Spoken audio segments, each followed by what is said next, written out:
In the next 6 months, three of the biggest IPOs in human history are going to be hitting the US market. And that too almost at the same time. I'm talking about SpaceX, OpenAI, and the company whose AI is probably doing the job of half the people watching this video, Anthropic. The Claude wali company. SpaceX alone raised up to $75 billion at a valuation of more than $1.75 trillion. To put that in perspective, the entire US IPO market in all of 2025 raised about $45 billion. Now, one company wants more than what the whole market did last year, and every finance influencer in India is screaming the same thing: bro, get in early, this is generational wealth. But here's the part nobody's talking about. At the exact moment these American giants are throwing open their doors, foreign money is actually running out of India at a record pace. Like the fastest ever recorded pace. So I had a very simple, uncomfortable question. If the so called smart money is leaving India to go to the US, should you and I follow them? And honestly, can we even do it legally? So I spent the last 2 weeks reading IPO filings, RBI rules, and tax codes that nobody wants to read. And what I found was not USA good, India bad. It was something much weirder. Hi, I'm Arunima, and you're watching How Bizarre.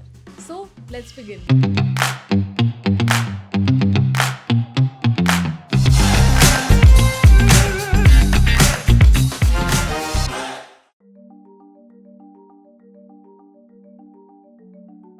To understand why this whole thing is so strange, you have to see two graphs, and those will be on the screen.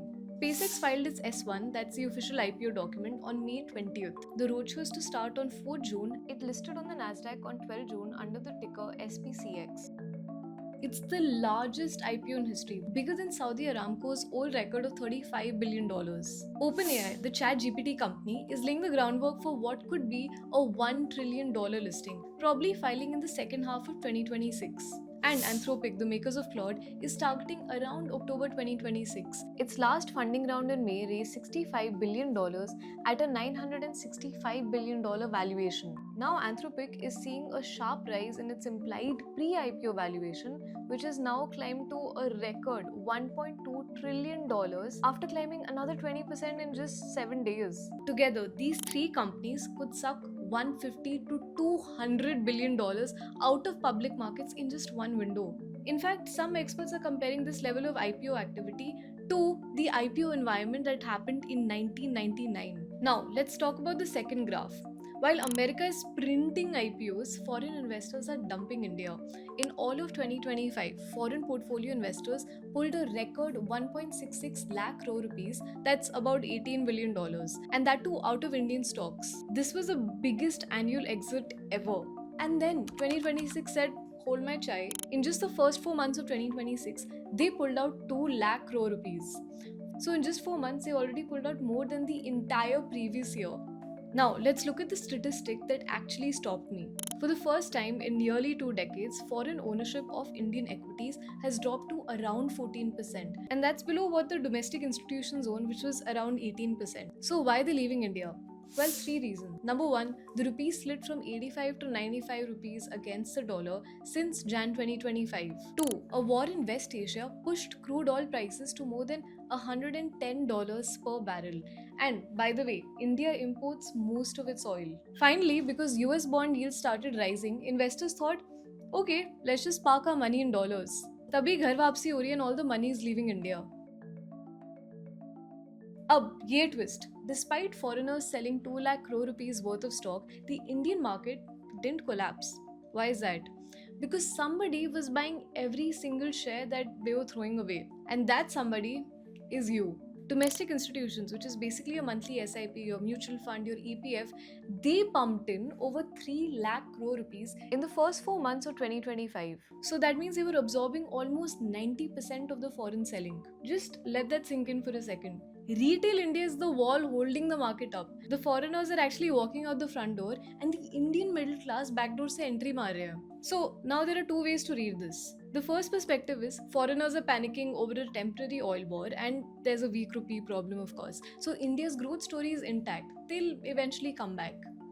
Now, several analysts genuinely believe the selling is coming to an end. But the second school of thought is the uncomfortable one, that maybe the people who manage trillions across every country on earth see a currency that's falling.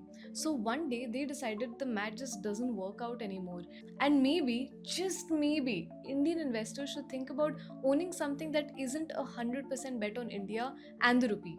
The second thought is exactly where a lot of investors started opening their laptops to see how can they invest in US stocks. बहुत ही FOMO होने लगा. So let's actually do that exercise. Let's figure out how an Indian can actually buy a share of SpaceX or Anthropic, that too legally. Here's the first thing you need to make clear in your head. You don't need to be rich, you don't need a foreign passport, and you don't need a secret Swiss banker. The first thing that you need to understand is LRS, the Liberalized Remittance Scheme. Basically, the RBI allows every single resident Indian, including minors, to send up to $250,000 per financial year abroad.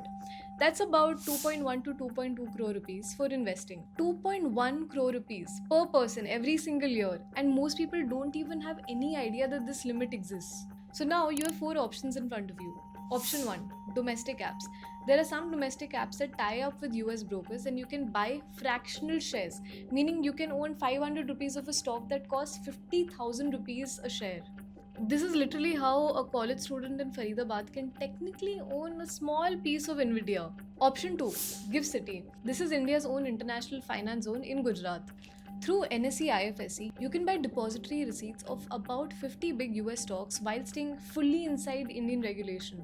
Option 3, interactive brokers. Basically, it means going straight to a foreign broker yourself. It's the cheapest option and you can buy almost any stock in the world, not just a shortlist. But the catch here is कि वहाँ पे कोई hand holding नहीं होगी. You need to handle all the paperwork and transfer the money on your own. And you can only invest cash you actually have. So there's no borrowing cash here. So it suits people putting in big amounts who already know what they're doing.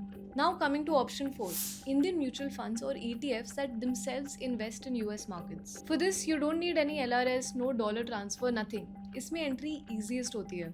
Here are my 2 cents. If you really want to invest in the US, some people say that mutual funds are great for steady wealth creation, but others feel that only a concentrated bet on exceptional companies is how wealth is created. So I would just say follow a middle path. Maybe consider diversified foreign ETFs. And that's because some of them have these exceptional bets in, let's say, the AI space. And at the same time, it won't cause you to lose sleep at night. This could be one approach, of course, keeping all the other costs connected to taxation and declarations in mind. We'll get to that in a bit. Now coming to the plot twist for our IPO story. You asked about SpaceX and OpenAI specifically, right? Well, some platforms are already giving Indian retail investors pre-IPO access to them. And this is being done through private market structures like SPVs or feeder funds. So it's not like Indian investors don't have any options, they have plenty of options.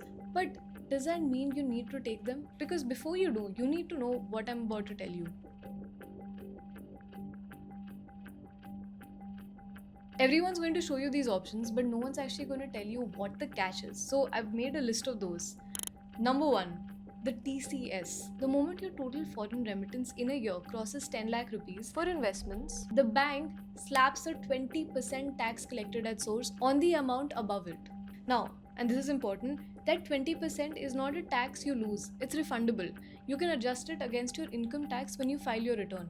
But think about the cash flow. You wanted to invest how much? 20 lakh rupees. But the government parks 2 lakh rupees of it for up to a year before you get it back. You just lost a fifth of the total amount that you could have invested. Number 2, capital gains. A US stock is treated like an unlisted asset in India. If you hold it for more than 24 months, that is long term. And then you have to pay a flat 12.5% tax without any indexation benefit. What is indexation? Well, that means adjusting your purchase price up for inflation before calculating that gain. So essentially, you're taxed only on the real profit, not the part that's just rupee inflation. Now coming back to the concept, if you sell before 24 months, then the gain is added to your income and taxed as per your income slab. And this can go up to nearly 39%. Also, remember that 1.25 lakh rupee tax-free LTCG that you used to get on Indian stocks? Yeah, that doesn't apply to foreign stocks. Even 1 rupee of gain is taxable. Number 3, dividends. The US deducts a 25% withholding tax before the dividend even reaches you. Though, yes, you can claim that back as credit under the India-US tax treaty. But the basic point is this is not straightforward at all. When I was reading up, here's the thing I didn't expect to find. The biggest driver of your returns as an Indian investing abroad, it might not be the stock at all. It might be the rupee. When you sell a US stock, the income tax department converts your dollars to rupees at the exchange rate at that time of sale. So picture this, you buy US stocks. 2 years later, the stock price hasn't changed at all. But in those 2 years, the rupee fell from 85 to 95 rupees a dollar. When you bring that money home, you've made roughly a 12% gain in rupees. And that's purely from currency. The stock basically did nothing. The falling rupee did all the work. Now, flip this around. That same falling rupee is the exact reason the foreigners are running away. Because when they convert their Indian gains back to dollars, the falling rupee actually reduces their returns. Do you see what's happening now? There's actually a crazy stat for this. Over one 10-year stretch, the Sensex hit record highs. But for a dollar investor, the actual return was just close to zero. Even in that scenario, while the market went up, the rupee ate everything. So the same currency move that's pushing foreigners out is actually the reason that helps an Indian holding dollar assets. It's bad news for them, but good news for you. Just the same exact reason. Now, let me be fair because this whole IPO story can easily be oversold and I just really don't want to do that. First, let's look at the IPOs themselves. SpaceX is amazing, sure, but read its own filing. It went from a $79 million profit in 2024 to a $4.9 billion loss in 2025 after merging with XAI. Only Starlink actually makes money. At $1.75 trillion, it's valued at roughly 94 times its revenue. I'm just going to leave this here. And IPOs have lockups. Insiders can sell for 90 to 180 days. When that period finishes, there'll be a wave of insider selling. So, buying an IPO on day one in the hype is very often the worst entry, not the best. Second, the tax reporting. If you own any foreign asset, you must declare it in Schedule FA of your tax return. If you skip it, the penalties are pretty bad to say the least, तो ये optional बिल्कुल नहीं है. And third, the structural risk. When the rupee is bleeding and foreign money is leaving India, the last thing the RBI wants is Indians sending even more dollars out. That $250,000 limit can be tightened. So this current LRS structure may not even stay the same forever. So should you follow the foreign money out of India? Well, here's what I feel. This whole India versus US debate is the wrong way to put it. Think about your own balance sheet for a second. Your salaries in rupees, your houses in your EPF, your FD, your Indian mutual funds, rupees, rupees, rupees. Your entire financial life is one giant undiversified bet on India and one currency. Owning a small slice of a dollar asset isn't being unpatriotic or chasing hype.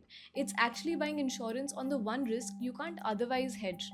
I'm talking about our own home market and our own currency risk. And don't get into it thinking SpaceX is going to the moon. या फिर कोई influencer ने बोल दिया get into this IPO. Do it because you want to do it the old-fashioned way, the boring way, having a small, steady allocation inside the rules, declared honestly and held for the long term, so you get the 12.5% rate. The foreigners leaving India and the Indians wanting to invest abroad are weirdly doing the same trade but for opposite reasons. Both are reaching for the dollar. The only difference is, for the foreigner, the rupee is actually the bad guy, and for people like you and me, it can be a friend. One last thought before I go, what if the real risk isn't missing the SpaceX IPO, but owning your entire life in a single currency? This is Arunima Rao signing off. See you in the next one. Until then, stay curious.